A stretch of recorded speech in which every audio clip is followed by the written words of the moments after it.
সে গণভোট হবে। বিএনপি কিন্তু ঘরের মধ্যে এইগুলা স্বীকার করে এসেছে, গণভোটে যে সমস্ত জিনিস থাকবে। এই গণভোটে হ্যাঁ বা না ভোট দিতে হবে। হ্যাঁ ভোট দিলে কি কি পাবেন? আপনি 12টা জিনিস পাবেন। 12টা কিভাবে আগামী রাষ্ট্র চলবে সেটা ঠিক করতে পারবেন।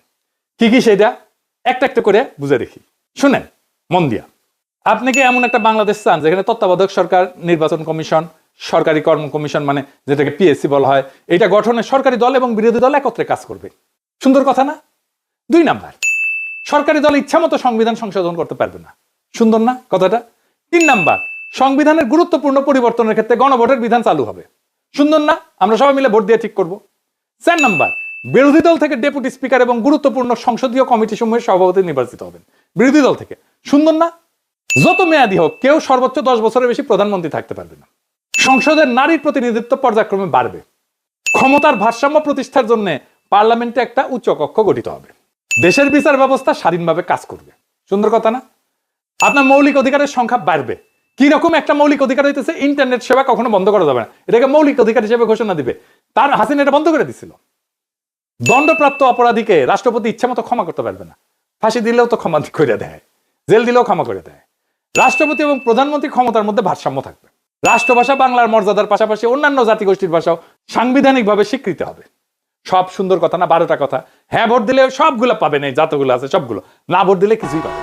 কিন্তু বিএনপি কি বলতেছে দেখেন, বিএনপি কি বলতেছে, জনগণকে কি বলতেছে শোনেন, নিজের কানে শোনেন। এখানে আরেকটা ব্যালট হবে হ্যাঁ এবং না। আপনারা একটু গণভোট হয়েছেন না? এটা গণভোট হবে হ্যাঁ এবং না। যদি আপনারা যারা আওয়ামী লীগ করে, যারা অন্যান্য দল করেন, তাদের কাছে তাদের গেথাতে সুবিধার্থে আমি জানাচ্ছি, যদি হা জয়যুক্ত হয় কোনো ক্রমে, সারা দেশে যদি হা জয়যুক্ত মানে ভোটে জয়যুক্ত হয়, তাহলে এদেশের স্বাধীনতার পরে 72 যে একটা সংবিধান ছিল, শেখ মুজিবুর সাহেব করেছিল, ডক্টর কামালের হাতে লেখা, এই সংবিধান টোটাল ডাউমিট করে দেবো, মানে মুছে ফেলবো। স্বাধীনতার যে আছে 71 সালে যে যুদ্ধটা হয়েছিল, এই যুদ্ধটা 71 সালের কোন ঘটনায় বাংলাদেশে আর থাকবে না। আপনার ইয়ের মধ্যে সংস্কার করতে চাইতেছে, যে সংস্কারের জন্য হানাবুড হইতেছে, এর মধ্যে লেখা আছে 71 সালকে বাদ দিয়ে 24-এ যে ইটা হয়েছে, গণঅভ্যুত্থান হয়েছে, 71 জায়গাটা নিবে 24 সাল। কেন নিবে? এটা একটা কারণ আছে, জামাত ইসলামের একটা কারণ আছে। জামাত ইসলাম 71 সালে দেশের স্বাধীনতা চায় না, এই দেশে বাংলাদেশের স্বাধীন হোক, বাংলাদেশ স্বাধীন হোক, জামাত ইসলাম কিন্তু এটা চাই নাই। যারা আওয়ামী লীগ করেন তারা একটু খেয়াল করে শুনেন।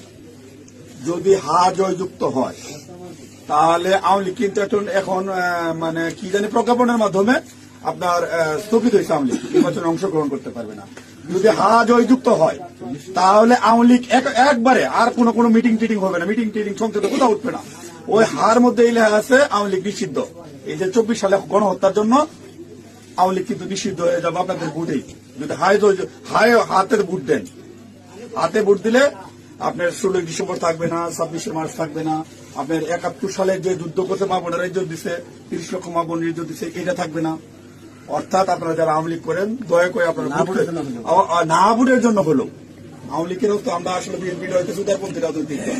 আমরা বিএনপি চাচ্ছি সকল দল মিলে একটা দেশে নির্বাচন হোক, এবার না হোক, সামনে যেন সকল দল একটা নির্বাচন অংশগ্রহণ, 5 বছর পরে যে সকল দল নির্বাচনে অংশগ্রহণ করতে পারে।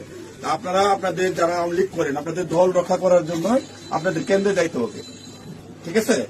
আপনাদের কেন্দ্রে যাইতে হবে, আপনাদের দল রক্ষা করার জন্য, না ভোট দেওয়ার জন্য, হইলে সার্বভৌমত্ব দেশ রক্ষা করার জন্য, 71কে ফিরিয়ে, মানে 71 যেভাবে আছে স্বাধীনতার যুদ্ধটার ইতিহাস আছে, এই ইতিহাসটা রক্ষার জন্য হইলেও যারা না ভোট দিবেন, যারা আওয়ামী লীগ করেন, আপনাদের কেন্দ্রে অবশ্যই যেতে হবে। কেন্দ্রে যদি আপনারা আপনাদের দলকে রক্ষা করতে যান, যেহেতু এবার আপনাদের নাই কোন নমিনেশনের, আওয়ামী লীগের কোন প্রার্থী নাই, দয়া করে সেক্ষেত্রে আপনাদের কাছে আমাদের অনুরোধ, যারা আওয়ামী লীগ করেন, বিএনপির তো আপনারা ভোট আমাদের দিবেনি, ঠিক আছে? যারা বিএনপি করেন তো আমাদের ভোট দিবেনি। না ভোট দেওয়ার জন্য যারা কেন্দ্রে যাবেন, আপনাদেরকে যেতেই হবে, আপনাদের অস্তিত্ব রক্ষার জন্য, আওয়ামী লীগ রক্ষার জন্য হলেও আপনাদের কেন্দ্রে যেতে হবে। শুনেছেন? তার মানে বিএনপির ঘুরে ফিরে আওয়ামী লীগকে ফিরে আনতেই চায়। তারা অনেক আগে থেকে বলতেছে কিন্তু আওয়ামী লীগ নির্বাচনে আসুক। শুনেন, তবে আওয়ামী লীগের প্রধান প্রতিদ্বন্দ্বী বিএনপি চায় দলটি নির্বাচনে আসুক, নির্বাচনটি হোক অংশগ্রহণমূলক। আমরা আশা করব যে এই নির্বাচনটি পার্টিসিপেটরি হবে, সকলের জন্যই দ্বার উন্মুক্ত, জনগণ যাদেরকে সুযোগ দেবে তারাই দায়িত্ব পাবে। আমরা কামনা করি প্রত্যেক রাজনৈতিক দল এই নির্বাচনে অংশগ্রহণ করুক, কাউকে বাদ দেওয়ার হলে জনগণই বাদ দিয়ে দেবে। যখন জনগণের বিরূপ প্রতিক্রিয়া হয়েছে তখন বলে এইবার না আসুক, বিএনপি ক্ষমতা আসলে আওয়ামী লীগ ফিরবে, পরের বার ফিরবে। বুঝিস? ওই কমাত কমিশনে আইসা বলে আমরা সংস্কার চাই, আর কর্মীদের বলে না ভোটের ক্যাম্পেইন করতে। কিরকম জাউরার জাউরা, কিরকম খাইস্টার খাইস্টা, কিরকম ভন্ডের ভন্ড। এটাই আসল প্ল্যান। এই প্ল্যান হইতেছে গ্র্যান্ড প্ল্যান, আওয়ামী লীগকে ফেরানোর প্ল্যান। এইবার ভোটে যদি বিএনপি জিতে তাহলে আওয়ামী লীগ ফিরবে, লিগে রাখতে পারেন। এটা তো আমার কথা না, আপনারা তো বিএনপির লোকদের মুখেই শুনলেন, তাই না? আপনি আসলে ধানের শীষে ভোট দিতেছেন না, আপনি ভোট দিতেছেন নৌকায়, আপনি ভোট দিতেছেন হাসিনা রে, আপনি ভোট দিতেছেন ফ্যাসিস্ট রে, আপনি ভোট দিতেছেন ভারপ্রাপ্ত আওয়ামী লীগ রে, বিএনপি রে না। যারা আওয়ামী লীগের ফিরে আনতে চান তারা ধানের শীষে ভোট দিতে পারেন। আমরা বলবো নৌকার ধানের শীষ দুই সাপেরই একই বিষ। এই দুইটারে বাংলাদেশ থেকে হটাইতে হবে, এই দুইটারে ক্ষমতার আশেপাশে আসতে দেওয়া যাবে না। এটাই আমাদের আগামীর বাংলাদেশ গড়ার শপথ হোক। ইনকিলাব জিন্দাবাদ।